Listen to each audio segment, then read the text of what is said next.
ক্যাডেটের পরীক্ষা শেষ হয়ে গেছে, এটা আমরা সবাই জানি। চূড়ান্ত ফলাফলটাও বের হয়ে গেছে।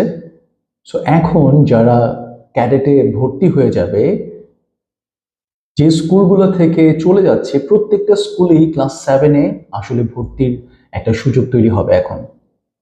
এই ভর্তির সুযোগটা নেওয়ার জন্য, এই শূন্য আসনটাকে ফুলফিল করার জন্য স্কুল ইদার ওরা কোনো সার্কুলার দিবে অথবা তারা কোনো অ্যাপ্লিকেশন জমা নিবে। এই পুরো প্রসেসটা আপনি জানার জন্য অ্যাডমিশন বিডির সাথে যোগাযোগ করতে পারেন। এবং এখানে কত মার্কসের পরীক্ষা হবে এই শূন্য আসনের জন্য, ক্লাস 7 ইনফ্যাক্ট, এবং ওখানে ভাইভা হবে কিনা, এই ইনফরমেশন এবং এই প্রপার গাইডলাইনটা পাওয়ার জন্য আপনি আমাদের সাথে যোগাযোগ করতে পারেন। বিস্তারিত জানতে ফোন করতে পারেন 09777070707 এই নাম্বারে, অথবা আপনি আমাদের ওয়েব পেজ আছে, ভিজিট করতে পারেন www.admissionbd.net-এ। Thank you.